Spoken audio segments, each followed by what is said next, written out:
بسم الله الرحمن الرحيم. يا أيها الذين آمنوا لا تأكلوا الربا أضعافا مضاعفة واتقوا الله لعلكم تفلحون واتقوا النار التي أعدت للكافرين وأطيعوا الله والرسول لعلكم ترحمون. آپ اندازہ کرو اسلام سے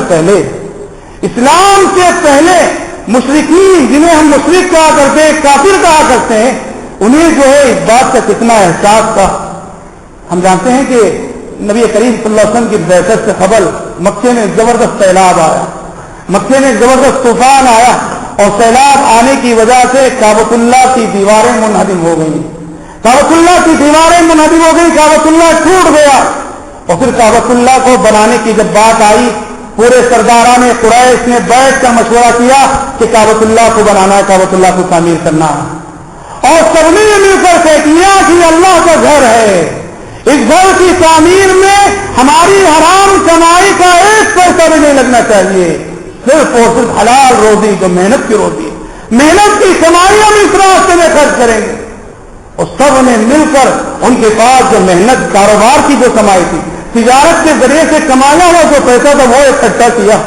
حالانکہ دولت تھی ان کے پاس، دولت بہت سی، دولت کا دریا ان کے پاس پیسہ تھا، مگر دولت کا بڑا حصہ حرام کمائی پر مشتمل تھا.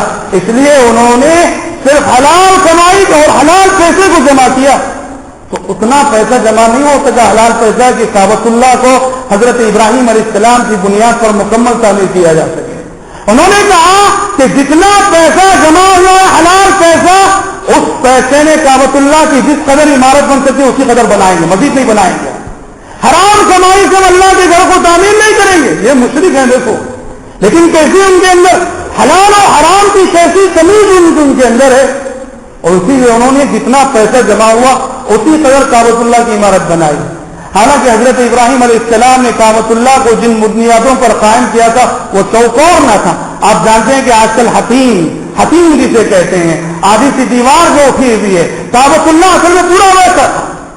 کعبۃ اللہ جو وہاں تک تھا، حضرت ابراہیم علیہ السلام کی بنیادیں کعبۃ اللہ کی حتیم کر شامل تھی. لیکن مشرکین مکہ کے پاس اتنی دولت نہ تھی، اتنا پیسہ نہ تھا کہ وہ اس پوری بنیادوں پر عمارت قائم کر سکیں. ان کے پاس اتنا ہی پیسہ تھا جتنا پیسہ کہ آج ہم کعبۃ اللہ کی عمارت دیکھ رہے ہیں، اس جگہ پر کعبۃ اللہ کو انہوں نے جو ہے اس حد تک تعمیر کیا جتنا کہ ان کے پاس پیسہ تھا، اور باقی جگہ کو ایسے چھوڑ دیا. اور کیونکہ یعنی زمانے جاہلیت سے قبل ویسے ہی چھوڑ دیا گیا تھا، نبی کریم صلی اللہ علیہ وسلم نے بھی اپنے زمانے میں اس کو ایسے ہی چھوڑ دیا. آپ نے آخری زمانے میں ام المومنین عائشہ صدیقہ رضی اللہ عنہ سے کہا بھی تھا کہ عائشہ اگر مجھے فتنے کا اندیشہ نہ ہوتا، مجھے فتنے کا اندیشہ نہ ہوتا تو میری تو تمنا اور میری آرزو یہ ہے کہ میں کعبۃ اللہ کو پوری طرح سے اساس ابراہیمی پر تعمیر کر دوں. ابراہیم علیہ السلام کی بنیاد یعنی جس میں حتیم بھی شامل ہو جاتا ہے، وہاں بھی میں پوری عمارت مکمل کر دوں. مگر آپ کو ایسا کرنے کی صورت میں کسی فتنے کا اندیشہ تھا، اس کی وجہ سے آپ کو تم نے کیا نہیں. کہنا یہ ہے کہ جنہیں مشرکین ہم کہتے ہیں، زمانے جاہلیت کی بات ہی صحیح، مگر دیکھو حلال و حرام کی کیسی تمیز تھی. کہا کہ یہ اللہ کا گھر ہے اور اللہ کے گھر کو حرام کمائی سے تعمیر نہیں کرنا ہے. اور آج یہ جیسا ہم مسلمانوں کے اندر بھی مقصود ہے. محترم بھائیوں، حرام کمائی کا نقصان اس لیے بھی ہوتا ہے کہ حرام کمائی آپ کی حلال روزی کو غلط کر کے رکھ دیتی ہے. آپ کے پاس 90% حلال کماتے ہوں گے، 10% حرام کماتے ہوں گے، 5% آپ کے پاس حرام کا پیسہ آتا ہوگا، 95% آپ کے پاس جائز پیسہ ہے. لیکن نہ شریعت یہ کہتی ہے کہ 5% جو حرام کا ہے، 5% بھی نہیں، 1% بھی رکھ لو، 1% جو حرام کا ہے آپ کے 99% حلال پیسے کو ضائع کر کے رکھ دے گی، اس کی برکت کو ختم کر کے رکھ دے گی. چنانچہ نبی کریم صلی اللہ علیہ وسلم فرماتے ہیں ما خالفت الزکاة مالا قط الا اهلكته. آپ فرماتے ہیں ما خالفت الزکاة مالا قط الا اهلكته. جس مال میں بھی زکات مل جائے، جس مال میں بھی زکات مل جائے، وہ زکات اس مال کو ہلاک کر کے رکھ دیتی ہے، غارت کر کے رکھ دیتی ہے. کیا مطلب؟ آپ کے پاس 2 لاکھ روپے ہیں، مثلا 2 لاکھ کی زکات 5000 ہوتی ہے 2.5% کے حساب سے، لاکھ کی زکات 2500، 2 لاکھ کی زکات 5000. آپ کے پاس 2 لاکھ حالات ہوتی ہے زکات واجب ہو گئی اور آپ نے زکات نہ نکالی تو 2 لاکھ میں سے 5,000 غریبوں کا حق ہو گیا، غریبوں، یتیموں، بیواؤں، مسکینوں کا حق ہو گیا۔ اگر کوئی شخص یہ 5,000 جو کہ یتیموں کا حق ہے، مال گھر کے آپ کا ہے مگر زکات واجب ہونے کی وجہ سے یہ 5,000 اب آپ کے نہیں رہے، یہ یتیم کے ہو گئے، یہ غریب کے ہو گئے، مسکین کے ہو گئے۔ اللہ کے نبی فرماتے ہیں اگر کوئی شخص یہ زکات میں 5,000 نہیں نکالتا ہے، یہ 5,000 روپئے اس کی پوری دولت کو غارت کر کے رکھ دیتے ہیں، اس کی برکت کو ختم کر دیتے ہیں، اس کے کاروبار پہ ایسی آفتیں آئیں گی اور پھر اس کا مال ایسا خرچ ہوگا بیماریوں میں، علاج میں، اطلاع میں کہ مال کی برکت پوری طرح سے ختم ہو کر رہ جائے۔ اس لیے جب بھی کوئی ہماری کمائی کا جائزہ لے اور حرام کمائی کے ایک پائی سے بھی جو اجتناب کرے۔ اور حرام کمائی کا سب سے بڑا نقصان یہ ہوتا ہے حرام کمائی کی وجہ سے دعائیں قبول نہیں ہوا کرتی، دعائیں رد کر دی جاتی ہیں، دعائیں قبول نہیں ہوتی، حرام خور کی کوئی دعا قبول نہیں ہوتی۔ دعاؤں کی قبولیت کے لیے حلال روزی شرط ہے۔ نبی کریم صلی اللہ علیہ وسلم ایک حدیث میں فرماتے ہیں کہ یا ایھا الناس ان اللہ طیب ولا يقبل الا طیبا، لوگوں اللہ پاک ہے، اللہ پاک ہے اور وہ پاکیزہ چیزوں ہی کو پسند کرتا ہے، پاکیزہ عمل کو، پاکیزہ نیکیوں کو، پاکیزہ صدقے کو، پاکیزہ مال ہی کو قبول کرتا ہے۔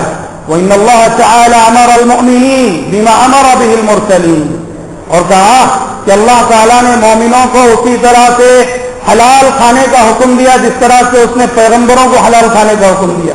اور اللہ تعالیٰ نے فرمایا یا ایھا الذین آمنوا کلوا من طیبات ما رزقناکم، اے ایمان والو وہ پاکیزہ چیزیں کھاؤ، وہ پاکیزہ غذا کھاؤ جو ہم نے تمہیں دے رکھی ہے۔ پھر آپ صلی اللہ علیہ وسلم نے حضرت ابو ہریرہ کی حدیث ہے، حضرت ابو ہریرہ فرماتے ہیں اس آیت کو ذکر کرنے کے بعد ثم ذکر الرجل یطیل السفر اشعث اغبر يمد يديه الى السماء يقول يا ربي يا ربي ومطعمه حرام ومشربه حرام وملبسه حرام فأنى يستجاب لذلك۔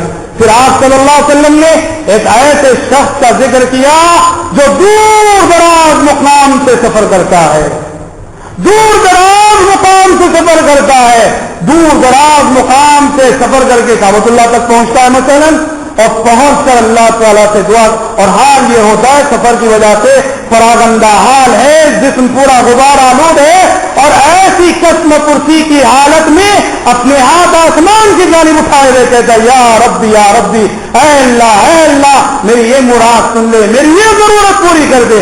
اللہ کے نبی صلی اللہ علیہ وسلم فرماتے ہیں ومطعمه حرام، اس کا کھانا حرام کا ہے، ومشربه حرام، اس کا پینا حرام کا ہے، وملبسه حرام، جو کپڑے وہ پہنا ہے حرام کمائی کے کپڑے پہنا ہے، وغذی بالحرام، اور اس کا جو پورا جسم ہے یہ حرام کمائی سے پلا بڑھا ہے۔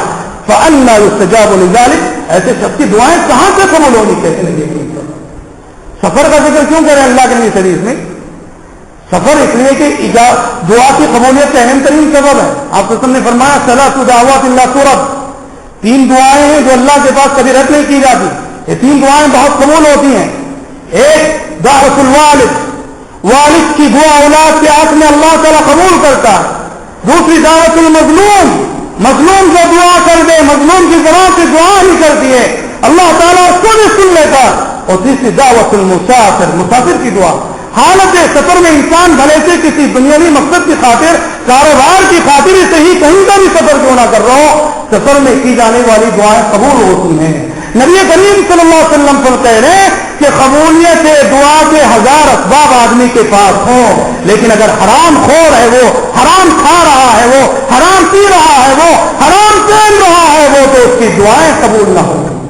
اسی لیے آپ صلی اللہ علیہ وسلم نے ایک صحابی سے کہا تھا خطاب کر کے اَفِضْ مَطْعَمَكْ يُسْتَجَابُ لَكَ، اَفِضْ مَطْعَمَكْ يُسْتَجَابُ لَكَ، اگر تم چاہتے ہو کہ تمہاری دعائیں قبول ہو اور اللہ کے نزدیک مستجاب الدعوات بننا چاہتے ہو تو حلال روزی کو اختیار کرو، پاکیزہ روزی کو اختیار کرو۔